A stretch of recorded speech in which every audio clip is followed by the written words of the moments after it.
to the new spiritual stream. Now, this is a video that I have not made before, just covering a specific topic, but we will branch out, and we're basing this off of the first page of Scientific Magic by Wayland Skallagrimsson. And he's a modern-day berserker who is basically describing through science magic in this book. And there are several topics that we've been talking about, and it's just based on the first 2 pages, I'd say. And we're going to branch out from the first topic. And what's the first question that you'd like to ask, Frank? Okay, so I'd like to ask, it talks about how you can combine, cultivate your spirit to combine your mind, body, and spirit into one force.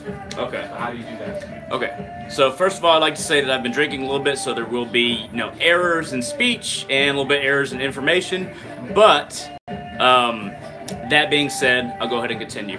How you combine your mind, body, and spirit. The key, first of all, is in the mind. You have to break down. Imagine that your mind is a number of rooms in a building, and that there's a bunch of rooms in this vast skyscraper that is the mind. We segment our mind into different quarters as far as what we're assessing. If we're assessing something emotional, like how we view ourselves, or does somebody view us positively, then we'll segment that part of our mind off, and we'll think about it through a more optimistic but skewed view about ourselves emotionally. If we're trying to solve a math problem, that's another part of the mind, more intellect related, and we'll segment off a part of our intellect and make that part of our the way we address the mathematical equation. If we have something that we need to do that day that's distracting us, we put that in another part of our minds that is immediate memory to be continued as soon as we can get to it. And there are other parts of the mind, like trying to truly assess our view of the ultimate, of the universe, of God. It's another part of our mind. That's part of the intellect with the emotions, and the spiritual side of our mind as well. Now, all these different rooms make up our mind, and there's more rooms than that. These are just examples. But taking down the walls of these rooms, between these rooms, combines the way we assess everything, how we view everything, and this leads to a higher state of consciousness. Now, this higher state of consciousness can only be achieved through a dismantling of our personal discrimination of everything. If we combine how we look at everything and get rid of these prejudices that we naturally have, then, and these prejudices are learned over time. They're learned as soon as we're born. We're taught to look at this and that in different ways based on our culture, but also segment off these different parts of our life. These habits are learned, and these habits creates a sectioned mind. And taking down that discrimination allows the mind to function as one whole. So that's how we approach combining the mind, body, and spirit. Now, what's a further question? Okay, thanks. Next question is, why do you think the author says that Eastern practice, that the parallel between Eastern practice, which he considers magic, and then also that group is also Buddhism? Buddhism, Taoism, Hinduism, Shinto. Now, these are 4 different Eastern spiritual traditions, and they are very universal compared to Western magic. Western magic segments easily. It is something that segments easily because of how we view different religions of the West. We view there's a difference between Judaism, there's a difference between Christianity and Islam, and we view Buddhists and Hindus differently. We view these as different paths. But in many Eastern traditions, there isn't this idea of a separation of paths. There is this view that all these paths are different views on the same one path. Now, Western magic is no different than how we view Western religions. We feel like all these different schools, whether it be the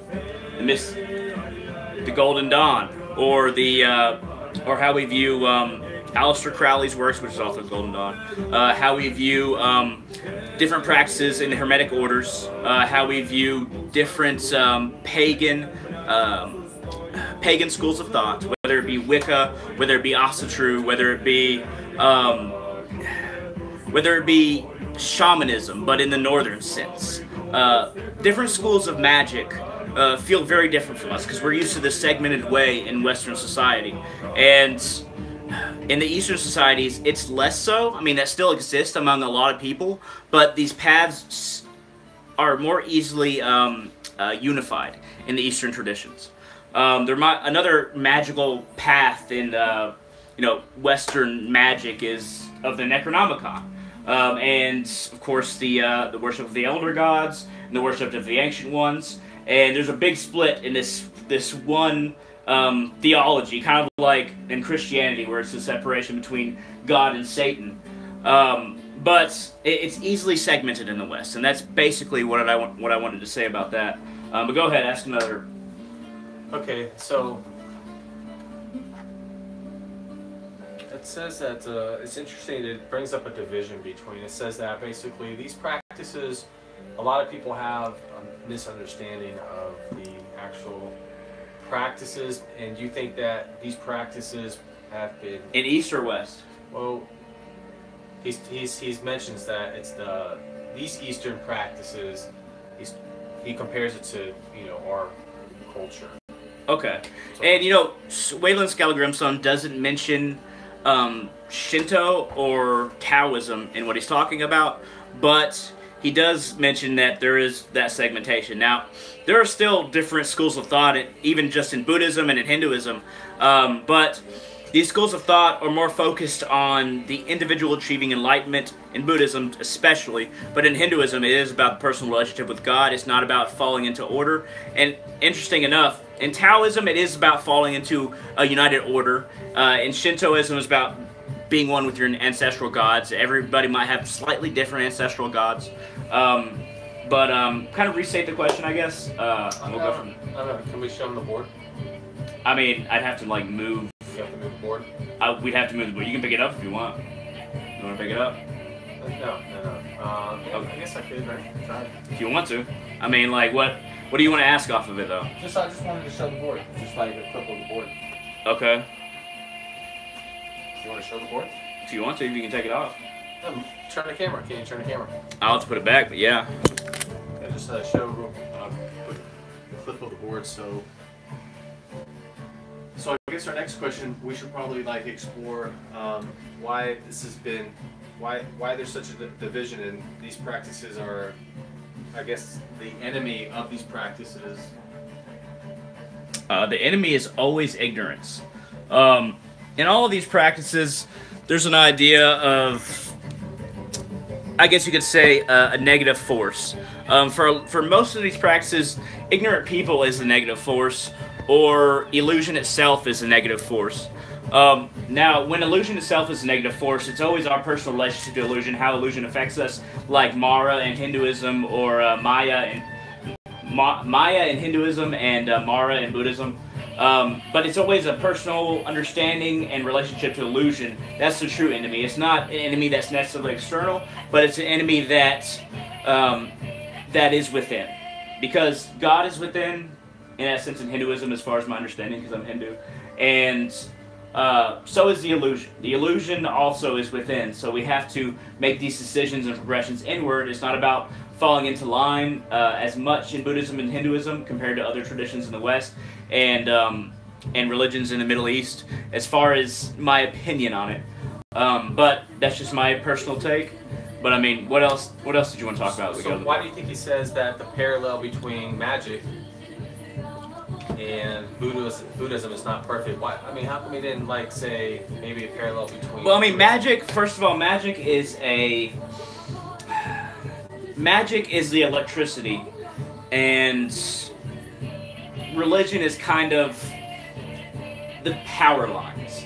Magic itself is an energy substance. It's a primal energy substance that we tap into.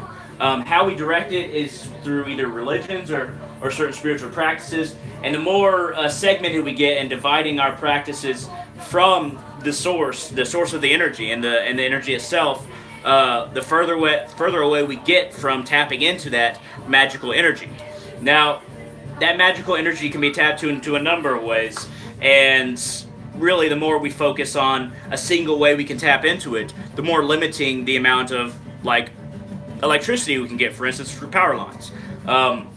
The more individual our ways we get electricity, the more singular. Like if we're just going through one power line, then the less frequency of magic, but also the smaller the amount that we can get relative to time, relative to immediacy.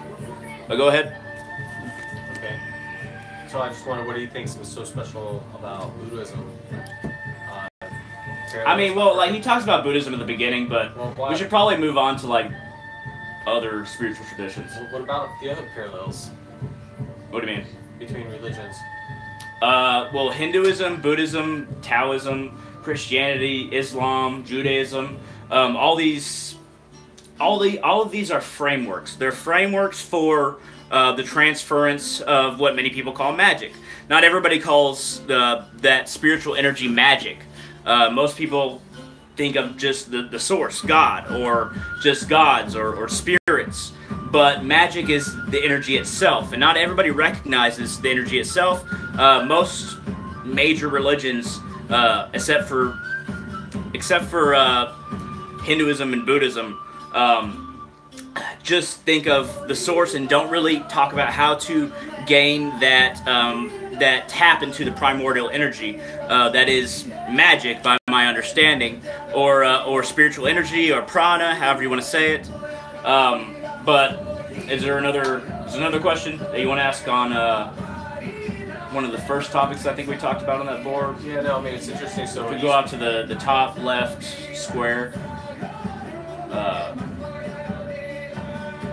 because we kind of got stuck in the middle. We talked about how the mind, body, and spirit's combined. Right? Yeah, we did not talk about altered states of consciousness, or discriminating or unified. Is there another question you want to ask based on that? To obtain that altered state of altered or higher state of consciousness, you would have to have zero discrimination and all your thoughts have to be unified. Altered states of consciousness, it's all about levels of discrimination. If we have a low level of discrimination in dividing different parts of how our mind acts, how our spirit acts, and how we assess our path as an individual. If we don't divide how we understand the spirit, the emotions, and our intellect, then we can use more of our minds. We can unify it in order to actually assess every problem. If we tear down these barriers, if we allow our mind to act naturally, besides what we're taught in society, besides what we're taught at birth from our family, besides what we learn to discriminate, and we don't see both an individual truth, a learned truth, and we see truth just as a whole, and we view all understandings and ways of looking at the world, then there is a potent combination in the mind that allows us to become more what we were when we were born. That potential, that primal seed of humanity that we begin with, and that is achieving altered states of consciousness to varying levels, depending on how much discrimination we can tear down within us that's learned and that feels right based on what we learn from birth. But do you want to continue from there, or do you want to pick something out of that? We can just talk about what the book is composed of. Well, feel free to look through it. Some interesting chapters. The laws of magic. The laws of... There are certain ways that magic behaves. And really the understanding of magic is where it begins to tear down in our minds. when we try to start to understand magic, there are different schools that influence how we understand it, how we understand this energy, like electricity traveling through power lines. And that kind of colors how much of it that we can gain. But if we try to look at all points of view and have a personal relationship to that energy that is magic, then we progress not only at a higher rate, but at a more expansive rate as far as our relationship to magic. But go ahead. That's all I got. Okay, let me see what we got in the beginning.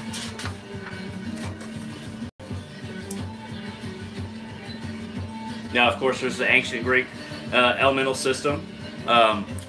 Oftentimes in the West, we think about different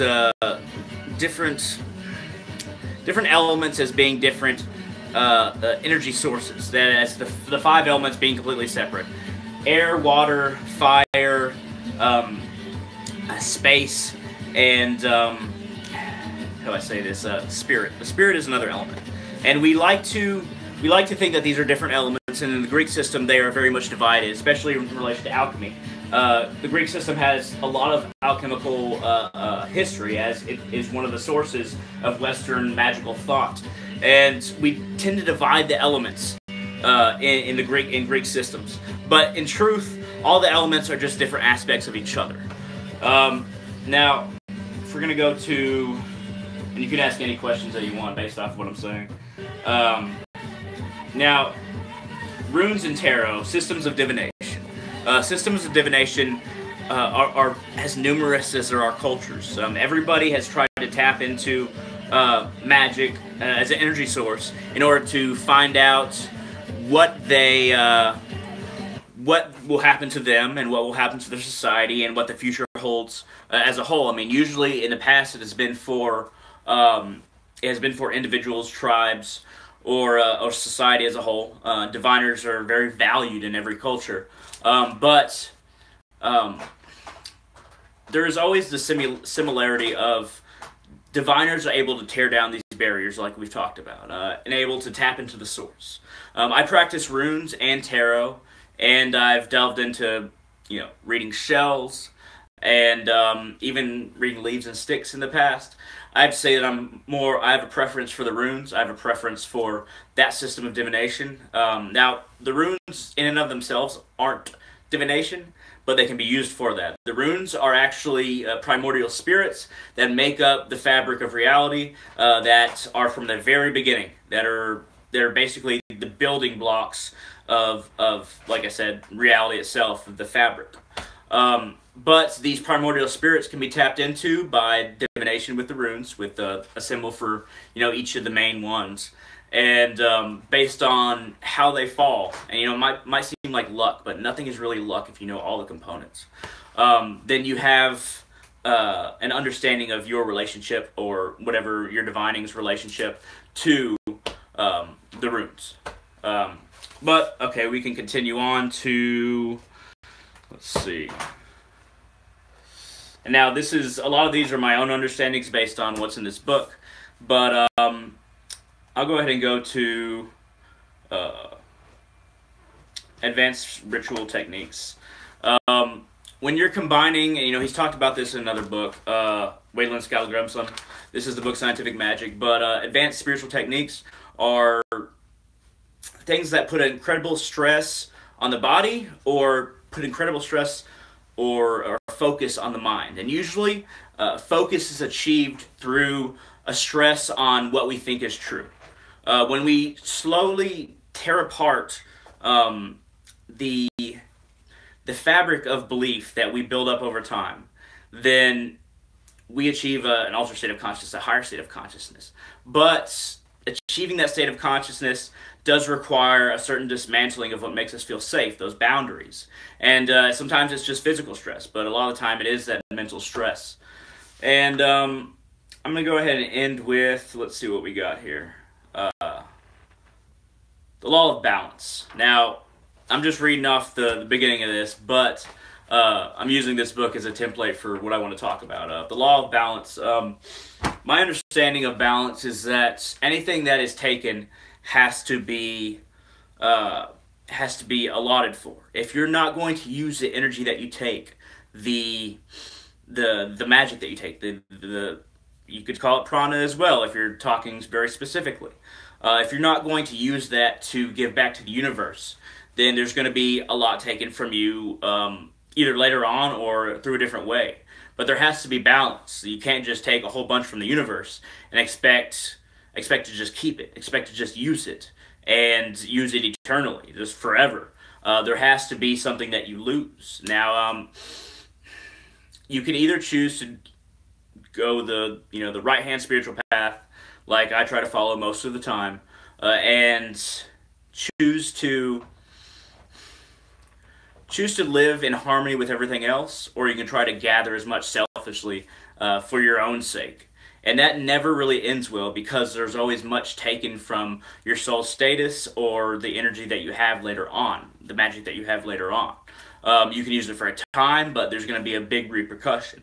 If you try to live in harmony with everything and only take what you use to give back, or you use just to advance the progression of your soul, then there isn't going to be a backlash from the universe. It's going to be a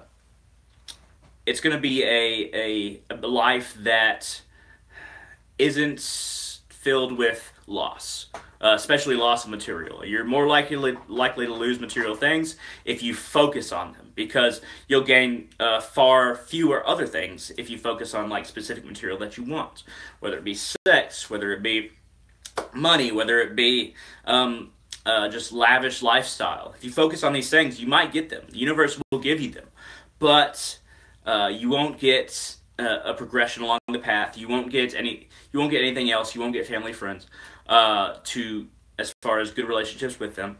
And over time, the more that you feed these material desires, the more that they will increase in your psychological demand for them.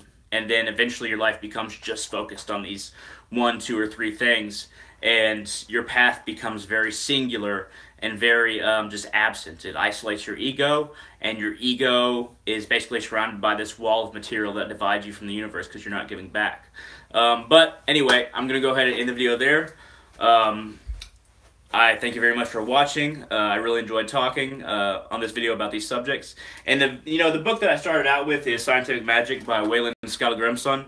I quickly went off subject there, but we use it as a basis. So feel free to comment down in the comment section below. There's a lot of things we talked about, so I'm sure there's a lot of corrections that somebody might want to make. If you like this video, or you thought it was interesting, feel free to hit that thumbs up down there. And I will see you in the near future.